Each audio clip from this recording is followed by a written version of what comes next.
اللهم صل على سيدنا محمد يا رب صل وسلم. بسم اللہ الرحمن الرحیم. Lecture number 51.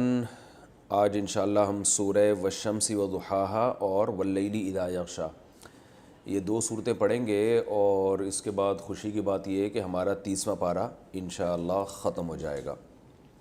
تو ابھی آپ پہ کی ذمہ داری ہے کہ جو پارہ آپ نے پڑھا ہے آپ بار بار اس کو ریپیٹ کریں تاکہ اس کے جو معنی اور مفہوم ہیں آپ کے دماغ میں اچھی طرح سے بیٹھ جائیں. جب تلاوت کیا کریں تو مفہوم ذہن میں رکھ کے، ترجمہ بالکل دیکھنے کی اجازت نہیں ہے، ترجمہ نہ دیکھیں، جو آپ نے پڑھا ہے نا اسی کو ذہن نشیں کریں، اسی کا تکرار کریں، تو انشاءاللہ یہ عربی آیات ہی آپ کے ذہن میں بیٹھ جائیں گی ترجمے کے ساتھ. والشمس وضحاہا، یہ دو صورتیں بہت آسان ہیں، والشمس وضحاہا اور واللیل اذا یغشا، اور ان کا مضمون بہت تگڑا ہے.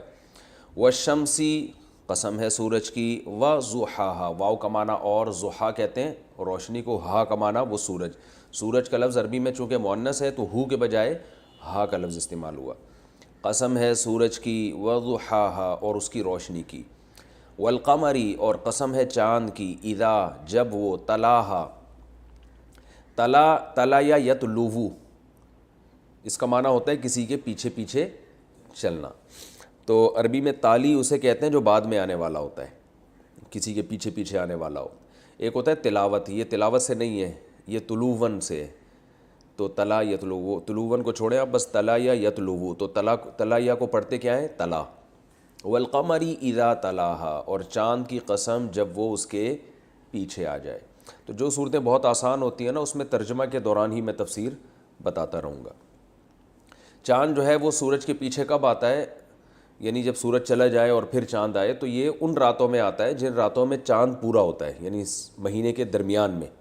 تو اس سے مراد وہ چاند جو مکمل روشن ہوتا ہے، اور وہ پھر سورج کے غائب ہونے کے مکمل بعد طلوع ہوتا ہے. اس چاند کی اللہ نے قسم اٹھائی. والنہاری اذا جلاہا، اور دن کی قسم، اذا جب وہ دن، جلا اصل میں تھا جلیا، سبحہ کی طرح، جلیا یجلیو تجلیاً، اس کو تجلیتاً بھی کہتے ہیں، بلکہ تجلیتاً ہی پڑھا جاتا ہے. تو اس کا معنی ہوتا ہے کسی چیز کو ظاہر کر دینا، جلیا.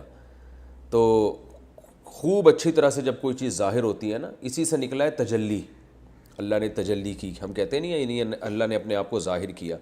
اور جلوہ بھی اسی سے نکلا ہے، کہ وہ فلاں جلوے دکھا رہا ہے اپنے، کیا مطلب؟ ظاہر کر رہا ہے اپنے آپ کو. تو جلا یا یجلی کو معنی ظاہر کرنا. والنہاری یا روشن کرنا بھی ہم کہیں گے اس کو. والنہاری اور دن کی قسم، اذا جلاہا جب وہ سورج کو روشن کر دے. تو ہوتا تو یہ کہ سورج دن کو روشنی دیتا ہے، لیکن یہ مجازی نسبت ہے. ہر زبان میں ہوتا یہ ہے کہ جو ٹائم ہوتا ہے نا، ٹائم، کام کی نسبت اس ٹائم کی طرف کی جاتی ہے. ٹائم کی نسبت، کام کی نسبت اس ٹائم کی طرف کر دی جاتی ہے، اس کو مجازن کہتے ہیں. مجاز کا مطلب ہوتا ہے اصل نسبت کو ہٹا کے کسی اور طرف پھیر دینا. جیسے ہم صبح و شام یہ کام کرتے ہیں کہ بھئی ہم کہتے ہیں نا میری گاڑی پنچر ہو گئی ہے. گاڑی نہیں پنچر ہوئی ہوتی، گاڑی کا ٹائر، لیکن ٹائر بھی گاڑی کا ہی جزو ہے، تو ڈائریکٹ نسبت کس کی طرف کر دی؟ جز کی طرف. کھانا جو ہم کھاتے ہیں، بریانی کھاتے ہیں، نہاری کھاتے ہیں، دال چاول کھاتے ہیں، تو جس برتن میں کھاتے ہیں نا، بعض دفعہ کھانے کی نسبت اس بریانی کی طرف کے بجائے اس ظرف کہتے ہیں وہ برتن جس میں وہ چیز ہے، اس ظرف کی طرف کر دی جاتی ہے. جیسے میں 3 پلیٹیں کھا گیا، لوگ کہتے ہیں نا یار تو نے کتنی ڈشیں کھا گیا، بھئی یار یہ تو کھائے جا رہا ہے تو 3 ڈشیں کھا گیا، کہتے ہیں نا. تو وہ ڈش نہیں کھائی ہوتی بلکہ ڈش کے اندر کھانا کھایا ہوتا ہے. تو جیسے ڈش کی طرف نسبت کی جاتی ہے، تو ایسے ہی ٹائم بھی ایک برتن کی طرح ہے جس میں کام ہو رہے ہوتے ہیں، جن میں چیزیں جیسے بریانی پلیٹ میں واقع ہوتی ہے، تو کوئی عمل جو ہے وہ ٹائم کے اندر واقع ہوتا ہے، تو اس عمل کی نسبت کس کی طرف کی جاتی ہے؟ ٹائم کی طرف. یہ ہر زبان میں ہوتا ہے. تو اب ہم کہتے ہیں نا زمانے نے یہ بڑا ظلم کیا، کہتے ہیں نا، تو حالانکہ زمانے نے نہیں کیا ہوتا، اس زمانے میں رہنے والے لوگوں نے کیا ہوتا ہے. ہم کہتے ہیں نا یار یہ جو پیر کا دن تھا نا، یا منگل کا دن تھا، یہ منگل کا دن نے تو میرے ساتھ بڑی زیادتی کی ہے. تو یعنی اس دن میں لوگوں نے کی ہے، تو گویا اس دن ہی کی طرف ہم نسبت کر دیتے ہیں۔ تو اب سورج کی روشنی ہمیں نظر چونکہ دن میں آتی ہے، تو مجازاً قرآن کیا کہہ رہا ہے، دن سورج کو کیا کر دیتا ہے، روشن۔ حالانکہ یہ تو طے شدہ بات ہے، عرب بھی مانتے تھے کہ دن کو روشنی سورج سے ملتی ہے، لیکن نسبت کس کی طرف کی جا رہی ہے، اس کی طرف، دن کی طرف نسبت کی جا رہی ہے۔ گویا دن سورج کو کیا کر رہا ہے، روشن، کیونکہ دیکھنے میں ہمیں یہی لگتا ہے کہ جب دن ہوتا ہے تو سورج روشن ہوتا ہے، دن نہیں ہوتا تو سورج کیا ہو جاتا ہے، غائب۔ تو قرآن چونکہ سائنس کی کتاب نہیں ہے، تو بلاغت کی کتاب ہے نا، تو بلاغت میں بلاغت کے اصولوں کو مد نظر رکھا جاتا ہے، سائنٹیفک حقائق کو نہیں دیکھا جاتا۔ سائنٹیفک حقیقت تو عرب بھی جانتے تھے اس وقت بھی کہ سورج دن کو روشنی دیتا ہے، یہ تو ساری دنیا جانتی ہے نا، سورج نکلتا ہے تو روشنی ہوتی ہے۔ تو اسی سے بہت سارے اور بھی مسائل کا حل ہو جاتا ہے قرآن میں، جو بظاہر سائنس کے خلاف ہیں، حقیقت میں وہ سائنس کے خلاف باتیں نہیں ہیں قرآن کی، وہ مجازاً نسبت کی جاتی ہے کسی چیز کی طرف۔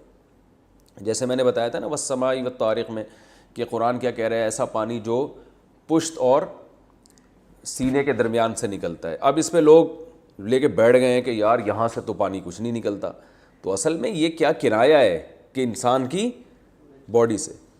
تو ہم کہتے ہیں یار مشرق سے مغرب تک جو ہے وہ، مشرق سے مغرب اور شمال سے جنوب جو ہے وہ، آپ کہیں بھی جاؤ گے تو آپ کو یہ چیز نہیں ملے گی، ایک مثال دی جاتی ہے نا، تو حالانکہ وہ ہو سکتا ہے مشرق میں مل رہی ہو، لیکن یہ مبالغہ پیدا کیا جاتا ہے کہ بھئی ہماری دسترس میں کہیں بھی یہ چیز نہیں ہے۔ تو لغت ہمیشہ کنایوں میں بات کرتی ہے، اور یہ بلیغ کلام ہوتا ہے، یہ اس کو کہتے ہیں، کیونکہ اس سے بات مؤثر ہو جاتی ہے۔ اگر کوئی شخص سائنٹیفک حقائق کو سامنے رکھ کر لوگوں سے بات کیا کرے نا، تو کبھی بھی وہ اس کی بات کا اثر ہوگا ہی نہیں، بلکہ وہ ایک عجیب پاگل کہلائے گا معاشرے میں، کیونکہ لغت کے اصول کچھ اور ہوا کرتے ہیں۔ تو اس کی میں مثال دیتا ہوں، جیسے کوئی شخص یہ کہتا ہے، جیسے میں بیان میں کہتا رہا ہوتا نا، بھائی یہ تو آپ کسی کو قرضہ دے کے اس زمانے میں کسی کا باپ بھی نہیں نکلوا سکتا، تو اب یہ کہ کیا واقعی نہیں نکلوا سکتا؟ اگر اس کا ابا ڈی ایس پی ہے، ایس ایچ او ہے، تو کیوں نہیں نکلوا سکتا؟ بلکہ جب وہ نکلوائے گا تو اس کا باپ چھڑا بھی نہیں سکتا، ٹھیک ہے نا۔ تو اب جو عقل مند ہوتے ہیں وہ سمجھتے ہیں کہ اس بات کا مطلب کیا ہے۔ تو قرآن میں، حدیث میں مجاز کا استعمال بہت زیادہ ہوا ہے، کیونکہ بلاغت کی کتاب ہے۔ اسی سے یہ مسئلہ بھی حل ہو گیا کہ قرآن جو ہے نا وہ دل کی طرف نسبت کرتا ہے سوچنے کی۔ قرآن کہتا ہے ان کے دل ایسے نہیں ہیں جن سے یہ سوچتے ہیں، لَهُمْ قُلُوبٌ لَا يَفْقَهُونَ بِهَا، ان کے دل ہیں مگر اس میں سوچنے کی طاقت نہیں ہے۔ اب یہاں بھی ایک سوال کھڑا ہو جاتا ہے، بھئی سوچا تو دماغ سے جاتا ہے، دل سے نہیں جاتا، تو قرآن نسبت دل کی طرف کیوں کر رہا ہے؟ تو اسی وجہ سے کر رہا ہے قرآن کہ جب ہم دماغ سے کوئی بھی چیز سوچتے ہیں تو فوراً اثر کہاں ہوتا ہے اس کا؟ دل پہ ہوتا ہے۔ خاص طور پر وہ چیزیں سوچنا جن کے سوچنے کا قرآن نے حکم دیا ہے، جیسے قرآن ہمیں جنت کے بارے میں سوچنے کا حکم دیتا ہے، جہنم کے بارے میں، اللہ کے وجود کے بارے میں۔ تو یہ تمام چیزیں جب آپ سوچتے ہیں نا تو آپ کے دل پہ اس کا فوراً اثر پڑتا ہے، دل کی دھڑکن تیز ہو جاتی ہے۔ بھئی آپ کسی سے محبت کرتے ہیں تو بھی دل کی دھڑکن تیز ہوتی ہے نا، جذباتی محبت ہو، خوف ہو تو بھی آپ جیسے ہی سوچیں گے کہ سامنے شیر آ رہا ہے تو فوراً اثر کہاں ہوگا؟ دل پہ۔ تو جن کے دل پہ سرے سے اثر ہوتا ہی نہیں ہے تو اللہ ان کو یہ کہتے ہیں کہ ان میں دل ہے ہی نہیں، یا دل تو ہے مگر اس میں سمجھنے کی صلاحیت نہیں ہے۔ کیا مطلب؟ سمجھنے کا جو رزلٹ ہوتا ہے نا، آپ جب کسی چیز کو سمجھتے ہیں تو یا تو خوف پیدا ہوگا یا محبت پیدا ہوگی، تو اس کے اثرات ان کے دل پہ ظاہر ہوتے ہی نہیں ہیں۔ کیوں نہیں ہوتے؟ اس لیے کہ ادھر سے جو سمجھنے کا عمل ہوا ہی نہیں ہے تو اس کے اثرات کہاں سے ظاہر ہوں گے؟ اب قرآن اس بات کو سادہ لفظوں میں بتا دیتا ہے کہ ان کے دل ہیں، ان سے سمجھنے کی طاقت۔ یہ پوری بحث میں اس وقت کروں گا جب قرآن میں ایسی آیتیں آئیں گی جن میں دل کی طرف نسبت کی گئی ہے، تو اس وقت میں اس کو اور زیادہ انشاءاللہ اچھی طرح سے ڈیفائن کروں گا۔ تو ابھی صرف یہ بتانے کے لیے کہ یہ ساری نسبتیں کیا کہلاتی ہیں؟ مجازاً۔ تبھی ہم عام زبان میں بھی ایسا ہی ہے، ہم یہی کہتے ہیں یار میرے دل میں ایسے خیالات آ رہے ہیں، میرا دل بہت چاہ رہا ہے۔ حتیٰ کہ انگریز بھی اسی طرح بات کرتے ہیں ہارٹ کی، اور انگریزوں کے جو سائنسدان ہیں وہ بھی سوچنے کی نسبت جب عام زبان میں کرتے ہیں تو کس طرف کرتے ہیں؟ دل۔ کوئی سائنٹسٹ بھی ہوگا نا، وہ اگر کسی سے محبت کا اظہار کرے گا تو کہے گا میرے دل میں تمہاری بہت محبت ہے، اب ایسا نہیں ہے کہ وہ سامنے والا اس سے کہے کہ یار آپ نے تو ریسرچ کی ہے اور لیبارٹری میں یہ دماغ میں سب چیزیں ہوتی ہیں، دل میں تو نہیں ہوتی. وہ کہے گا بھائی یہ لیبارٹری نہیں ہے، ٹھیک ہے نا. یہ میں آپ سے ایک نارملی ایک عام انداز میں بات کر رہا ہوں، تو وہ اس میں دل ہی کی طرف نسبت کی جاتی ہے. تو قرآن چونکہ عربی زبان میں نازل ہوا، وَهَذَا لِسَانٌ عَرَبِيٌّ مُبِينٌ قرآن کہتا ہے، تو زبان کے جو محاورے ہیں، زبان کے جو استعمالات ہیں کسی بھی زبان میں، اسی انداز میں قرآن نے بات کو سمجھایا ہے. اور یہ قرآن نے پہلے اعلان کر دیا یہ عربی زبان ہے. تو عربی زبان کا مطلب جو اس وقت زبان رائج تھی انہی محاوروں کو اور انہی کنایات اور انہی اشارے اور انہی مجازوں کو قرآن مجید استعمال کرتا ہے. اب اس پہ سائنسی لحاظ سے بحث کرنا یہ حماقت کی بات ہے. یہ ایسے ہی ہے جیسے آپ کسی سائنسدان کی جو کانورزیشن، جب وہ نارملی کوئی بات کر رہا ہو، اس کی کانورزیشن کو آپ پکڑ کے بیٹھ جائیں نا کہ یہ سائنس کے لحاظ سے تو یہ ٹھیک نہیں، تو وہ فوراً کہے گا بھائی میں اس وقت لیبارٹری میں نہیں ہوں، میں اس وقت عام لوگوں سے خطاب. ہو سکتا ہے کوئی سائنسدان جو ہے سیاستدان بھی بن جائے، تو پھر تو پوری تقریر اس کی سائنس کے اصولوں کے خلاف ہوگی، ٹھیک ہے نا. ساری تقریر، ساری کیلکولیشن بھی غلط ہوگی اس کی. تو قرآن غلط تو نہیں کرتا، ایسا نہیں کہ مبالغے میں غلط باتیں شروع کر دے، لیکن محاورے بات کو سمجھانے کے لیے وہی استعمال کرتا ہے جو عرب میں رائج تھے. تو ہمیں چونکہ یہی نظر آتا ہے کہ جیسے ہی روشنی ہوتی ہے تو دن ہوتا ہے تو سورج بھی کیا ہو جاتا ہے؟ روشن. تو گویا اللہ نے اس دن کی طرف نسبت کر دی کہ اس دن کی قسم جو سورج کو کیا دیتا ہے، یعنی سورج کو کیا کر دیتا ہے؟ روشن کر دیتا ہے. تو یہ مجازی نسبت ہے. وَالنَّهَارِ إِذَا جَلَّاهَا، اور دن کی قسم جب وہ، اچھا اس پر ایک اشکال ہوتا ہے کہ غیر مسلم اعتراض کرے گا یہ تو قرآن نے غلط کہا ہے، تو ہم غیر مسلموں کو ان کے کلام میں ایسی چیزیں دکھا دیں گے جو سائنس کی حقیقت کے بالکل خلاف ہیں، لیکن وہ محاوروں میں استعمال ہوتی ہیں. تو یہ تو ان کے اپنے کلام میں خود اس سائنسدان کو جو اعتراض کرے گا نا اس کو ہم ایسی چیزیں دکھا سکتے ہیں کہ تمہارے اپنے کلام میں یہ چیزیں موجود ہیں. وَاللَّيْلِ إِذَا يَغْشَاهَا، اور رات کی قسم، اذا جب وہ، یغشاها اس سورج کو ڈھانپ لے. تو یہ بھی مجازی نسبت ہے. غشیہ یغشا، سمع یسمع کی طرح، اس کا معنی ہوتا ہے ڈھانپ لینا. غشیان کہتے ہیں نا، غشی طاری ہو گئی، عقل پہ پردہ پڑ جاتا ہے نا، بے ہوش ہو جاتا ہے آدمی. واللیل، اور رات کی قسم، اذا یغشاها جب وہ رات اس دن کو، اس سورج کو ڈھانپ لے. یہ بھی مجازی نسبت ہے کہ گویا رات نے سورج پہ کیا کر دیا؟ پردہ ڈال کے اس کو چھپا دیا. والسماء، اور آسمان کی قسم، وما، اور اس ذات کی، بناہا جس نے اس آسمان کو بنایا. بنا اصل میں تھا بنایا، ضربہ کی طرح. اب مخلوق کی قسم پہلے اٹھائی جا رہی ہے اور اللہ کی قسم بعد میں. تو بظاہر یہ عجیب سی بات ہے، اللہ پہلے ہونا چاہیے، مخلوق بعد میں. مخلوق کی قسم یعنی آسمان کی قسم پہلے اس لیے کھائی ہے، اس کو کہتے ہیں دلیل سے مدلول کی طرف جانا. یعنی آسمان دلیل ہے کس کی؟ بنانے والے کی، کسی نے بنایا ہے.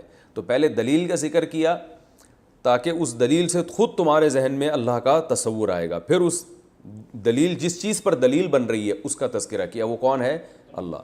تو آسمان کی قسم اور اس ذات کی قسم جس نے اس آسمان کو بنایا. والارض، اور زمین کی قسم، وما، اور اس ذات کی قسم، طحاہا. طحا اصل میں تھا طحاوا، اس کا معنی ہوتا ہے بچھا دینا. اور اس ذات کی قسم جس نے اس زمین کو بچھایا. تو یہ بھی عرف کے لحاظ سے ہم زمین کو بچھا ہوا کہتے ہیں، اس میں بھی سائنسی لحاظ سے اعتراض نہیں ہوتا کہ زمین تو گول ہے، بچھی ہوئی تھوڑی ہے. تو بھائی ہمارے لیے تو بہرحال بچھی ہوئی ہے نا. جب ہم اس زمین کے اوپر بستر بچھا سکتے ہیں تو یہ پاسبل ہے کہ جو چیز زمین کے اوپر بچھائی جا رہی ہے وہ تو بچھ جائے اور جس چیز پہ بچھائی جا رہی ہے وہ بچھی ہوئی نہ ہو. اگر ہم سائنٹیفک حقیقت کو دیکھیں گے نا، پھر تو کوئی بھی چیز بچھی نہیں رہی ہے. پھر تو ہم اگر کوئی قالین بھی بچھاتے ہیں نا تو وہ بچھا نہیں رہے بلکہ وہ زمین پہ لپیٹ رہے ہیں. تھوڑا سا لپیٹ دیا، باقی ساری زمین ابھی باقی ہے. کیونکہ گول دائرے پہ جب کوئی چیز ڈالی جاتی ہے تو بچھتی نہیں ہے، بلکہ وہ کیا، اس کے لیے لفظ کیا یوز ہوتا ہے؟ لپیٹی جاتی ہے. اب آپ کوئی سائنسدان بن گئے اور آپ اب لوگوں سے یہ بات کر رہے ہیں میں نے ایک بستر لپیٹ دیا ہے اور میں نے بیڈ ٹھونک دیا ہے بھائی بچھانے کا لفظ استعمال نہیں کر رہے، تو یہ پھر حماقت اور بے وقوفی کی بات ہوگی. تو قرآن چونکہ ہم سے ہماری زبان میں بات کرتا ہے، قرآن کہہ رہا ہے بھائی بچھی ہوئی، ہمارے لیے تو بچھی ہوئی ہے نا زمین، کیونکہ ہمیں اس سے وہی فائدے حاصل ہو رہے ہیں جو بچھے ہوئے بستر سے حاصل ہوتے ہیں. تمیز سے جا کے انسان جیسے بیڈ پہ پڑ جاتا ہے نا سکون سے، ایسے ہی ہم زمین پہ آ کے ایسے پڑ گئے جیسے ہمارے باپ کی زمین ہو ٹھیک ہے نا، حقیقت ایسے ہی ہے، اتنے مزے سے ہم رہ رہے ہیں۔ تو اس لیے اللہ نے کہا جیسے ماں بچوں کے لیے بستر بچھا دیتی ہے اور وہ آرام سے سوتے ہیں، کروٹیں لیتے ہیں، ناشتہ کرتے ہیں، کوئی ٹینشن نہیں ہوتی، تو ہم نے بھی زمین تمہارے لیے ایسے کیا کر دی ہے، بچھا دی ہے، تم بھی یہاں قرار کھا بھی رہے ہو، کما بھی رہے ہو، اور نباتات بھی اگا رہے ہو، سارے مزے کر رہے ہو یہاں پہ۔ تو والارض، اور زمین کی قسم، وما طحاہا، اور اس ذات کی قسم جس نے اس زمین کو بچھایا، ونفس، اور نفس کی قسم یعنی انسانی جان، اس کو نفس کہتے ہیں نا، وما، اور اس ذات کی قسم، سواہا، سویا یسویہ، سبح یسبح کی طرح، اس کا معنی ہوتا ہے کسی چیز کو برابر کرنا، اور اس ذات کی قسم جس نے اس نفس کو یعنی انسانی جان کو برابر کر دیا۔ کیسا برابر کیا کہ آنکھ کی جگہ آنکھ، ناک کی جگہ ناک، ایسا نہیں ہے کہ ایک آنکھ یہاں ہے تو ایک آنکھ یہاں ہے، یا ایک غلطی سے گھٹنے میں لگ گئی، ایک ایک چیز بالکل پوری ترتیب سے بنائی جاتی ہے۔ تو یہ خود انسانی جان اللہ کے وجود کی دلیل ہے۔ فَأَلْهَمَهَا، پھر کیا کیا اس اللہ نے، الہما، اکرما کی طرح، اکرما یکرم اکرامن، اسی طرح آتا ہے الہما یلہم الہامن، اس کا معنی ہے الہام کرنا۔ تو الہما، پھر اس اللہ نے الہام کیا، ہا، اس نفس کو یعنی انسان کو، فجورہا، فجور برائیوں کو کہتے ہیں نا، فسق و فجور، فجورہا، اس انسان کی برائیاں بھی، وتقواہا، اور اس انسان کا تقوی بھی۔ نفس کا لفظ چونکہ مؤنث ہے اس لیے ہو کی جگہ ہا ضمیر استعمال ہو رہی ہے، یعنی اللہ نے انسان کو برابر کیا، پھر کیا کیا، انسان کو الہام کر دیا، اس انسان کی برائیاں بھی الہام کر دیں، اور تقوی کہتے ہیں بچنے کو، یہ لفظ نکلا ہے وقایا سے، وقایا کا معنی ہوتا ہے بچنا، تو اسی سے تقوی نکلا ہے، تو متقی اسی سے نکلا ہے، بچنے والا یعنی پرہیز کرنے والا۔ تو یہاں تقوی سے وہ چیزیں پرہیز کرنا یعنی برائیوں سے پرہیز کرنے والا۔ دیکھیں ڈکشنری میں تو تقوی کا معنی صرف بچنا ہی ہوتا ہے، ایوائڈ کرنا جسے انگلش میں کہتے ہیں، لیکن شریعت میں جب تقوی کا لفظ استعمال ہوگا تو ہر چیز سے بچنا اس میں داخل نہیں ہے، کیونکہ آپ اچھائیوں سے بھی تو بچتے ہو نا بعض دفعہ۔ تو شریعت میں تقوی کا جو مفہوم ہے، قرآن و سنت کی ایک ٹرم ہے تقوی، اس میں کیا مراد، کس چیز سے بچنا، برائیوں سے بچنا۔ تو اب اللہ نے فرمایا کہ انسان کو ہم نے الہام کیا، برائیاں بھی الہام کیں، اور ان برائیوں سے بچنا بھی یعنی تقوی بھی الہام کر دیا۔ کیا مطلب، انسان کے دل میں خیالات دونوں آتے ہیں، الہام کا مطلب یہ۔ وہ الگ بات ہے کہ اچھائی کا جب الہام ہوگا، ارادہ ہوگا نا، الہام ارادہ ہوتا ہے نا، یعنی اللہ کی طرف سے الہام ہو رہا ہوتا ہے کہ آدمی کے دل میں خیال آتا ہے یار یہ برائی کر لو، اور کبھی خیال آتا ہے یار اچھائی کر لو۔ تو یہ الہام جو ہے ہوتا کس کی طرف سے، اللہ کی طرف سے۔ جب اچھائی کا الہام ہوتا ہے تو اس کا سبب کون بنتا ہے، فرشتہ۔ برائی کا الہام ہوتا ہے تو اس کا واسطہ کون بنتا ہے، شیطان۔ تو یہ الہام برا نہیں ہے، یہ ہر ایک کو ہو سکتا ہے، اور اس پر گناہ بھی نہیں ہے۔ تبھی حدیث میں آتا ہے جس کے دل میں برائی کا ارادہ پیدا ہوتا ہے اور بعد میں وہ ارادہ ترک کر دے تو محض ارادے سے اس کو گناہ نہیں ملتا، بلکہ ارادہ ترک کرنے پر الٹا ایک نیکی مل جاتی ہے، اور جو اچھائی کا ارادہ کرتا ہے تو صرف ارادے پر ہی نیکی مل جاتی ہے، اور اگر وہ بعد میں ارادہ ترک بھی کر دے تو گناہ نہیں ملتا اس کو۔ تو یہ ابتدائی درجے میں جو انسان کو خیال آتا ہے اچھائی اور برائی کا، وہ مراد ہے یہاں پہ۔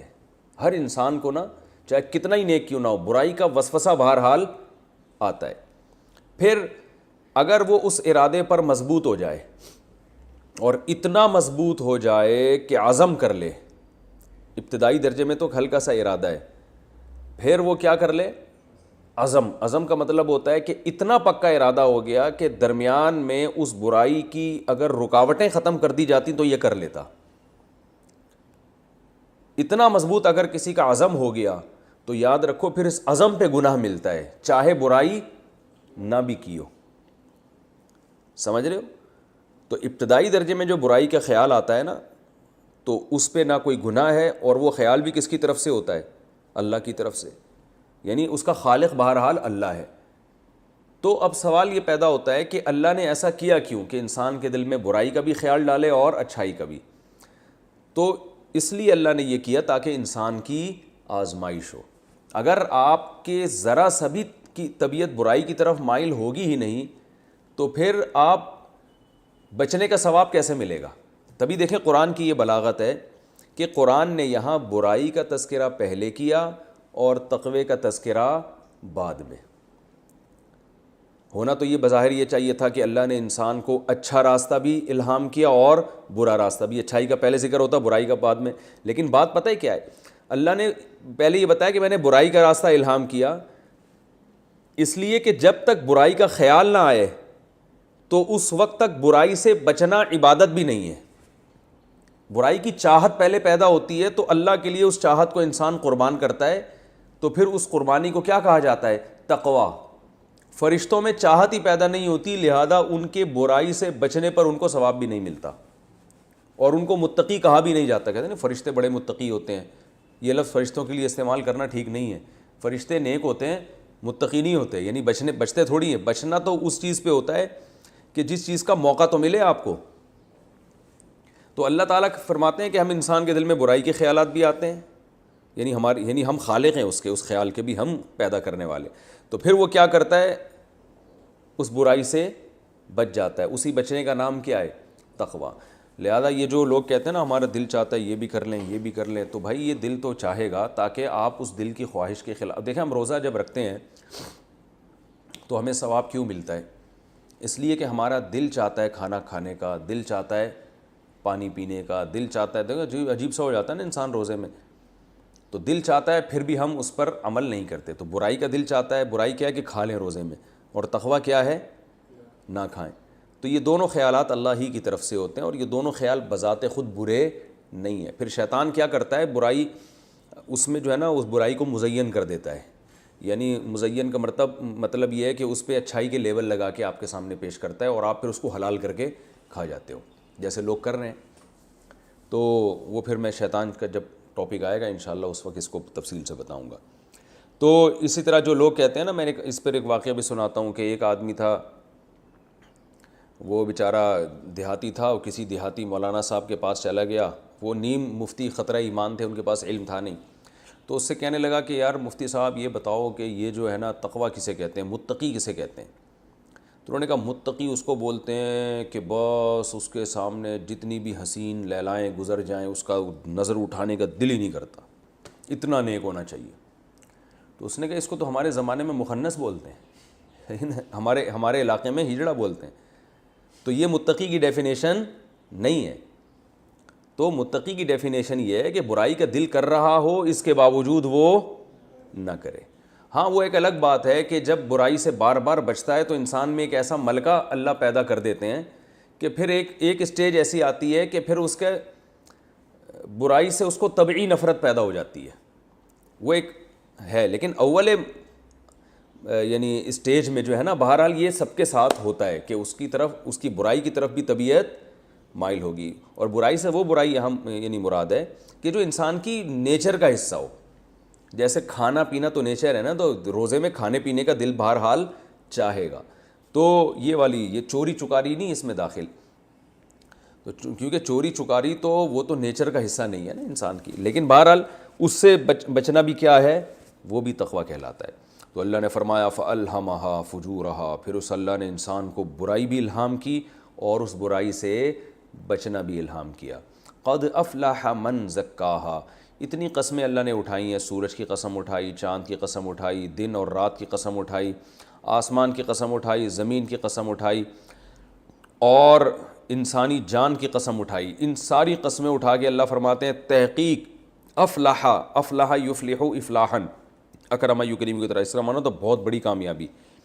تحقیق کامیاب ہو گیا من وہ شخص زکاہا، زکا اصل میں تھا زکیا یزکیو تزکیتن یا تزکین جو آپ نے پڑھا ہے تسبیحن. تو اس کا معنی ہوتا ہے اپنے آپ کو پاک کر لینا. تحقیق کامیاب ہو گیا وہ شخص جس نے اپنے آپ کو کیا کر لیا؟ زکاہا، جس نے اس نفس کو کیا، ہا ضمیر لوٹ رہی ہے نفس کی طرف، جس نے اس نفس کو یعنی اپنی جان کو کیا کر لیا؟ پاک کر لیا. وقد خواب من دساہا، اور تحقیق خوابہ، خوابہ اصل میں تھا خیبہ، اس کا معنی ہوتا ہے رسوا ہونا، کہتے ہیں نا خائب و خاسر ہو گیا، یہ لفظ اردو میں استعمال ہوتا ہے، رسوا ہو گیا، برباد ہو گیا، من دساہا، جس نے اس کو گندگی میں ملوث کر دیا۔ دسا اصل میں تھا دسسا، تو وہ پڑھا جاتا ہے دساہا۔ تو اللہ تعالیٰ نے کتنی قسمیں اٹھائیں؟ سورج کی قسم، اس کی روشنی کی قسم، 2 قسمیں ہو گئی، چاند کی قسم، یہ 3 قسمیں، چوتھی قسم دن کی، 5ویں قسم رات کی، 6ٹھی قسم آسمان کی، 7ویں قسم زمین کی اور پھر اس زمین کو پیدا کرنے والے کی، اور 8ویں قسم انسانی جان کی۔ 8 قسمیں اٹھا کے اللہ نے فرمایا جس نے اپنے آپ کو پاک کر لیا وہ کامیاب، اور جس نے گندگی میں دھکیل دی اپنے آپ کو وہ کیا ہو گیا؟ برباد۔ یہ قسموں میں اور جواب قسم میں مناسبت کیا ہے؟ دیکھیں قسمیں جو اٹھائی جا رہی ہیں وہ قسمیں ہیں، یہ سب ایک دوسرے کی اپوزٹ چیزیں ہیں۔ سورج اور چاند ایک دوسرے کے کیا ہیں؟ بالکل ضد ہیں۔ تبھی اللہ نے فرمایا چاند جب آتا ہے جب سورج چلا جاتا ہے، وہ بالکل ایک الگ چیز ہے چاند، سورج بالکل ایک الگ چیز، وہ رات کے وقت آتا ہے، یہ دن کے وقت آتا ہے۔ پھر اللہ نے دن کی قسم اٹھائی اور پھر رات کی قسم اٹھائی کہ دن جو ہے وہ روشن کر دیتا ہے سورج کو، رات کیا کر دیتی ہے؟ ڈھانپ لیتی ہے۔ تو یہ تغیر ہے نا اس کائنات میں، کائنات کی حالت ایک جیسی نہیں ہے۔ پھر آسمان کی قسم اور زمین کی، آسمان انتہائی بلند چیز اور زمین انتہائی پست بچھی ہوئی چیز ہے، وہ چھت ہے اور یہ کیا ہے؟ بچھی ہوئی چیز۔ تو ہم زمین اور آسمان بھی ایک دوسرے کے متضاد ہیں۔ تو اللہ نے پھر کیا کہا؟ پھر قسم اٹھائی انسان کی، کہ انسانی جان کی۔ پھر اللہ نے بتایا انسانی جان بھی ایک جیسی نہیں ہے، جیسے زمین اور آسمان ایک دوسرے کے اپوزٹ ہیں، جیسے دن اور رات ایک دوسرے کے اپوزٹ، سورج اور چاند ایک دوسرے کے اپوزٹ ہیں، تو انسان کی طبیعتیں بھی ایک دوسرے کے کیا ہیں؟ اپوزٹ۔ کچھ تو کیونکہ اللہ نے ان کو برائی کا بھی الہام کر دیا اور اچھائی کا بھی، تو اب یہ بھی یا تو بہت برے ہوں گے یا بہت اچھے ہوں گے۔ جبکہ جو لبرل لوگ ہیں، نام نہاد لبرل لوگ، جو ایتھیس لوگ ہیں، جو اللہ کا اور مذہب کا انکار کرنے والے لوگ ہیں، وہ کہتے ہیں انسانوں کی 2 قسمیں نہیں ہوتی، یعنی انجام کے لحاظ سے 2 قسمیں نہیں ہیں۔ وہ کہتے ہیں اچھا ہوگا مر کے کیا ہو جائے گا؟ مٹی، برا ہوگا تو مر کے کیا ہو جائے گا؟ مٹی۔ تو کوئی انجام کے لحاظ سے کوئی قسمیں ہوئی انسان کی؟ کچھ بھی نہیں ہے۔ تو اللہ فرماتے ہیں انسان کی بھی 2 قسمیں، قد افلح من زکاہا، اپنے آپ کو پاک کر کے چلا گیا تو بہت بڑی کامیابی، اور اپنے آپ کو گندگی میں دھکیل کے چلا گیا تو بہت بڑی ناکامی ہے۔ تو انسان بھی بہت ایک دوسرے کے کیا ہیں؟ کیونکہ اس کائنات کا نظام ایکولیٹی کی بیس پر ہے ہی نہیں، اس میں مساوات ہے ہی نہیں اس کائنات میں۔ ایک صاحب میرے پاس آئے، کہنے لگے یار اللہ کا نظام مجھے سمجھ میں نہیں آتا، اس میں تو مساوات ہی نہیں ہے۔ تو میں نے کہا دیکھو اللہ تعالیٰ عادل ہے، عدل کرتا ہے، عدل کا مطلب کسی پہ ظلم نہیں ہوگا، مساوات نہیں ہے اللہ کے ہاں، کیونکہ یہ تو اللہ کی خدائی کچھ پھر چیلنج ہو گیا نا۔ میں نے کہا اس کی مثال ایسے ہے جیسے ایک فقیر آپ کے پاس آیا، اس نے بھی 500 روپے مانگے، یہ فقیر آیا اس نے بھی 500 روپے مانگے، آپ نے اس 500 والے کو 1000 دے دیے، ڈبل دے دیے، اور اس 500 والے کو 5000 دے دیے، یعنی 10 گنا بڑھا کے دے دیے۔ اب یہ مساوات ہوئی؟ نہیں ہوئی نا، لیکن احسان دونوں پر ہے۔ اب وہ 500 جس نے مانگے تھے، پہلا والا فقیر جس کو آپ نے 1000 روپے دیے، وہ کہہ رہے یار مجھے 1000 دی اور اس کو تم نے 5000 دے دیے تو ظلم ہے۔ تو آپ کہیں گے ظلم کیسے ہے بھائی؟ تم نے 500 مانگے تھے، میں نے 500 کے بجائے کتنے دے دیے؟ 1000۔ تم پر بھی احسان کیا اور اس پر بھی، تم پر اس کی نسبت کم احسان کیا مگر پھر بھی ڈبل کیا ہے، تو اب تمہیں اعتراض کا حق نہیں ہے۔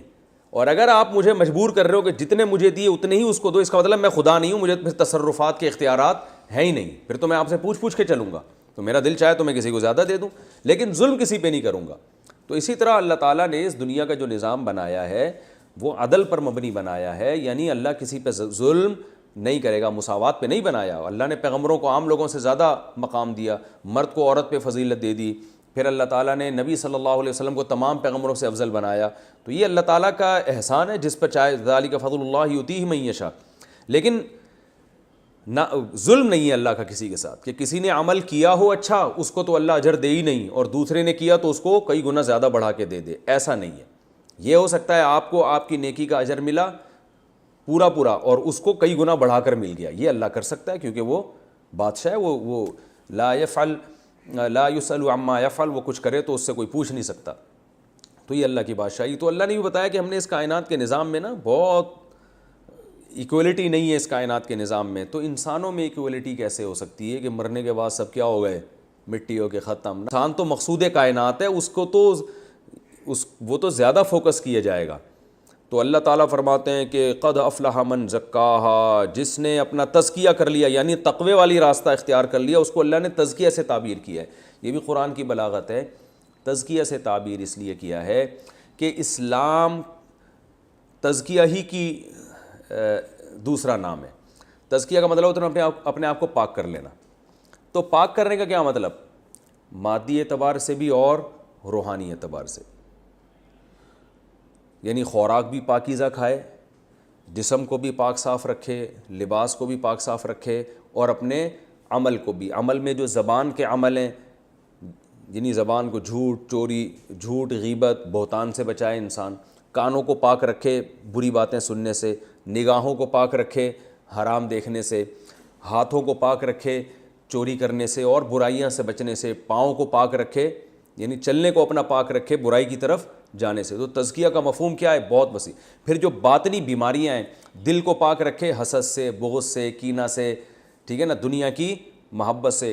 یہ تمام چیزیں کر لے گا تو اللہ فرماتے ہیں جس نے اپنے آج غیر مسلم ایک قسم کی پاکی کو بس جانتے ہیں. وہ کیا ہے کہ اپنے محلے کو صاف رکھو اور جراثیم اسپرے کرتے رہا کرو تاکہ جراثیم سے محلہ کیا رہے؟ پاک رہے. اور ہاتھوں میں سینیٹائزر کا استعمال کریں تاکہ کرونا وائرس سے آپ کے ہاتھ کیا رہیں؟ پاک رہیں.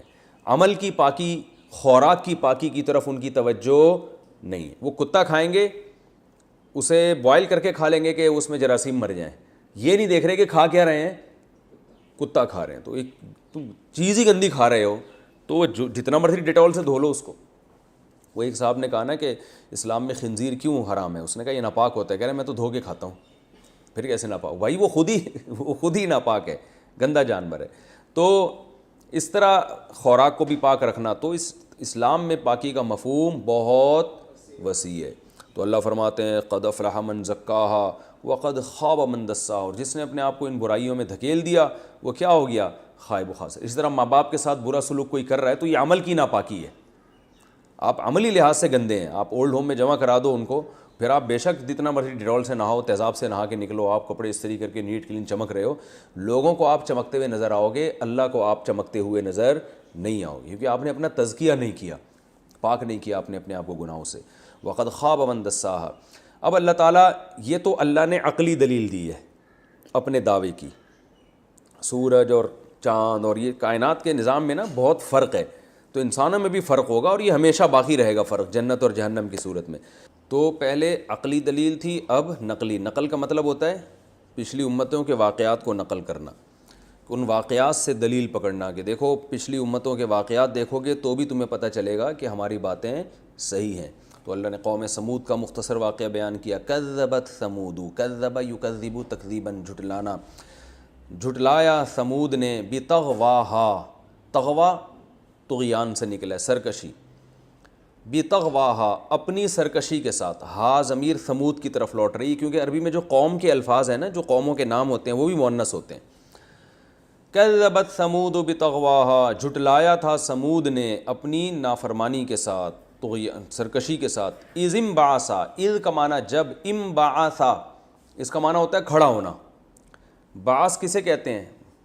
بھیجنا کسی کو. نبی صلی اللہ علیہ وسلم کو مبعوث کیا گیا نا. تو انبعاث اصل میں انفعال، اکتساب کی طرح، یعنی ہے تو باب انفعال لیکن وہ اکتساب جیسا ہی ہے.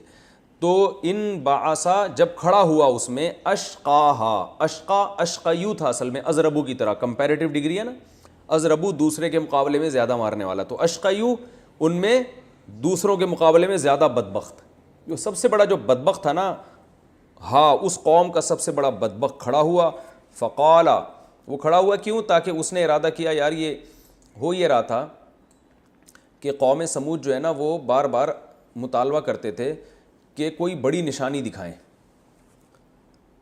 حضرت صالح علیہ السلام سے بار بار کہتے تھے آپ کے نبی ہونے کی کوئی، تو حضرت صالح علیہ السلام کہتے تھے بھائی میں ایسا معجزہ تمہارے منہ مانگا دکھاؤں گا، تو پھر اللہ جب ایسے معجزے دکھاتا ہے نا تو پھر جو ہے نا تمہارے لیے غور و فکر کا راستہ بند کر دیا جاتا ہے. پھر یہ کہ اب ایمان لاؤ، کیونکہ اتنی بڑی نشانی دیکھ لی. ابھی تو اللہ کہہ رہا ہے کائنات میں غور کر کے اور ان سب چیزوں کو ایمان لاؤ، اور تمہیں مہلت بھی دی جا رہی ہے، لیکن ایسی کوئی بڑی نشانی اللہ نے دکھا دی تو پھر تمہارے لیے مہلت ختم. تو وہ کہتے ہیں نہیں معجزہ دکھاؤ. تو پھر انہوں نے کہا کیا؟ انہوں نے کہا بےہودہ سا مطالبہ کہ اس پہاڑ سے اونٹنی نکال کے دکھائیں. ایسے نہیں منہ میں کچھ بھی آ جاتا، نکال دی اللہ تعالیٰ نے. تو پہاڑ میں سے اونٹنی پیدا ہوئی، لیکن یہ اتنا بڑا معجزہ. تو اب اللہ نے کہا کہ حضرت صالح علیہ السلام سے کہ اپنی قوم کو کہہ دیں اب یہ اتنا بڑا معجزہ میں نے دکھایا، اور اب نشانی جب میں دکھا دیتا ہوں ایسی تو پھر اس کے بعد کسی قوم کو چھوڑتا نہیں ہوں. اب یہ اونٹنی تو نکل آئی ہے، لیکن اب یہ رکھنا یہ اللہ کی اونٹنی ہے. جس دن یہ پانی پیے گی کسی جانور کو قریب آنے کی اجازت نہیں ہوگی، اور اس کی باری میں کوئی بھی قریب، اب یہ اس کا احترام ہے. تو اب وہ کیا ہے کہ وہ پانی دبا کے پی جاتی تھی. یہ لوگ اپنے جانوروں کو روکتے تھے، تو پھر ان کو ٹینشن ہونا شروع ہوئی کہ بھئی ہمیں جانوروں کو پانی پلانے میں تکلیف ہو رہی ہے. اس اونٹنی کے عزت مآب اونٹنی ان کے لیے اللہ نے بنا دیا اس کو. تو وہ اب کیا ہوا کہ اب وہ اونٹنی کو قتل کرنے سے بھی ڈرتے تھے. ڈرتے یہ تھے کہ بھائی واقعی کہیں عذاب نہ آ جائے، کیونکہ ان کو بہرحال دل میں تھا نا کہ صالح علیہ السلام، اور پھر یہ بھی ڈر تھا کہ کوئی دشمنی نہ ہو جائے. تو پھر جو قبیلہ قتل کرے گا تو وہ ڈرتا تھا کہ سارے قبیلے ہمیں ملامت کریں گے، ہم پہ چڑھائی نہ کر دیں.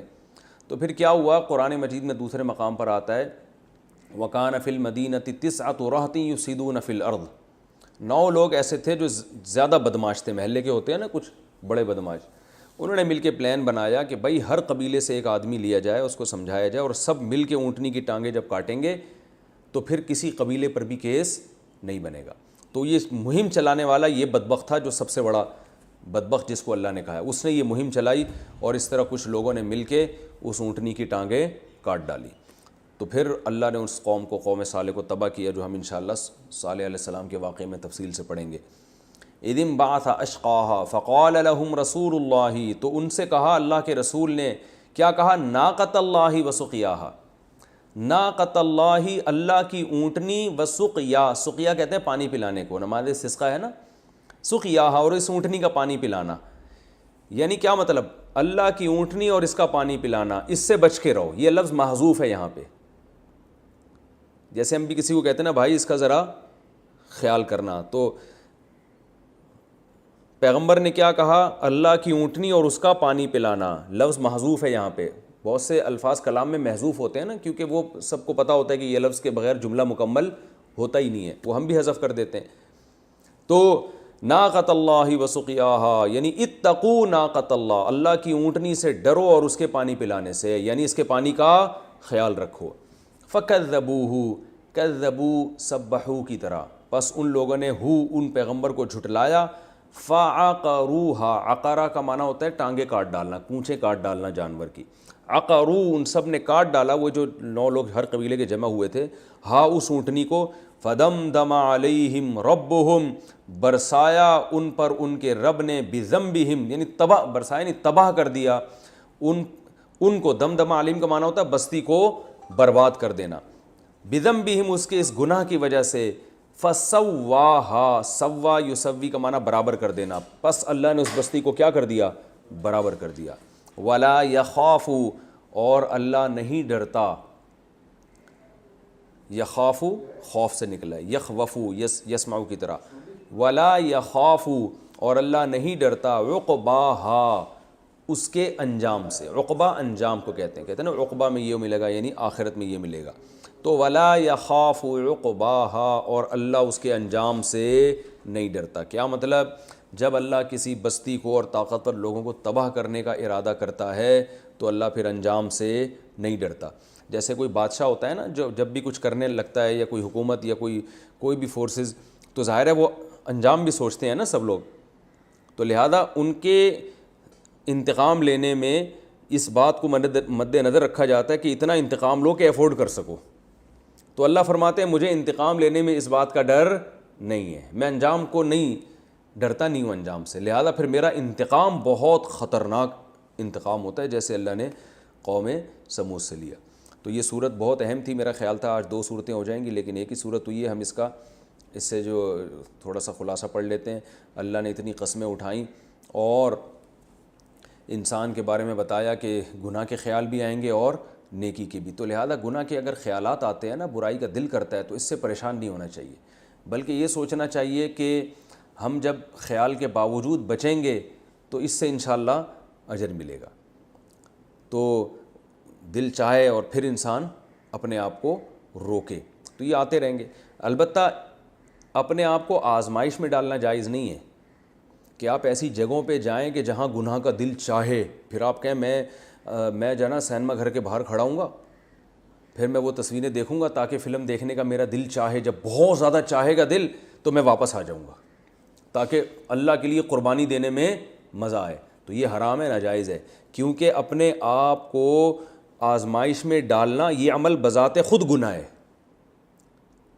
جن لوگوں کو فلمیں ڈراموں کی عادت پڑ جاتی ہے نا، ہم ان کو یہی کہتے ہیں بھائی اگر آپ کو سینما گھر میں فلم کی عادت پڑی ہے تو اس گلی سے ہی نہ گزریں، جائیں نہیں وہاں پہ بہت عرصے تک تاکہ بھول بھلیاں ہو جائے وہ۔ تو اپنے آپ کو گناہ میں خود ڈالنا درست نہیں ہے، بلکہ اپنے آپ کو گناہ سے بچانا اور گناہ کے اسباب سے بچانا بھی فرض ہے۔ تو پھر اگر پھر بھی خیال آتا ہے، جیسے کہ پھر بھی انسان کو آ سکتا ہے خیال، بعض دفعہ جھوٹ بول کے بڑے پیسے مل رہے ہوتے ہیں تو دل چاہ رہا ہوتا ہے جھوٹ بول دو، لیکن اللہ کے لیے انسان کیا کرے؟ قربانی دے۔ تو یہ سارا دین کا مدار ہمارا قربانی پر ہے۔ اور دوسری بات ہمیں یہ بھی پتہ چلتی ہے کہ بعض دفعہ کچھ لوگ ہوتے ہیں جو پوری قوم کو مروا دیتے ہیں، جیسے قوم سمود میں چند لوگ تھے، باقی قوم اگرچہ کافر تھی مگر وہ ڈر رہے تھے کہ بھائی یہ اونٹنی کو کچھ کیا تو کوئی سچی مچی میں عذاب ہی نہ آ جائے، کیونکہ اپنی آنکھوں سے نکلتی ہوئی دیکھی انہوں نے اونٹنی۔ لیکن جو بڑے بدبخت لوگ تھے انہوں نے پلان بنا کے اونٹنی کو مار دیا، اور سزا کس کو ملی؟ پوری قوم کو ملی۔ آپ کہہ سکتے ہیں پوری قوم نے تو نہیں مارا تھا، تو مارا تو نہیں تھا لیکن ایمان بھی تو نہیں لائی نا، وہ تو ویسے ہی بھی سزا کے لائق تھے، لیکن اللہ نے سزا اس وقت دی جب چند لوگوں نے اٹھ کے اس کو کاٹ ڈالا۔ اور دوسری بات یہ کہ ان لوگوں کا یہ بہرحال قصور تھا نا کہ اس قوم میں ایسے لوگوں کو ٹھکانے کیوں نہیں لگایا انہوں نے، ایسے لوگوں کو کی گرفت کیوں نہیں کی جو یہ کام کر سکتے تھے۔ اگر اس قوم میں اللہ کا خوف ہوتا، وہ ڈرتے کہ یار اس اونٹنی کو بچاؤ، تو پہلے سے کوئی ایسی پلاننگ کر کے رکھتے کہ بھائی ہم میں کوئی شرارتی آدمی یہ کام نہ کر لے، ایسا نہ ہو لینے کے دینے پڑ جائیں۔ تو انہوں نے بھی آرام سے بیٹھے ہوئے سو رہے تھے، تو اس لیے کچھ شرارتی لوگ اٹھے، تو اس شرارتی کی وجہ سے پوری قوم۔ تو ہمیں بھی اپنے آس پاس ایسے شرارتیوں پہ نظر رکھنی چاہیے کہ چند لوگ حماقت کرتے ہیں، سزا پوری قوم کو ملتی ہے۔ تو یہ بھی اس سے ہمیں یہ بھی سبق ملتا ہے۔ اور ایک اہم سبق یہ ملتا ہے کہ ہم بڑی نشانی کے انتظار میں نہ رہیں کہ کوئی بہت بڑی نشانی نظر آئے گی، تو جتنی بڑی نشانیاں نظر آتی ہیں نا تو پھر اللہ کی طرف سے آزمائش بھی اتنی سخت ہو جاتی ہے۔ اللہ تعالیٰ سمجھنے کی عمل کی توفیق عطا فرمائے۔ وما علینا الا البلاغ۔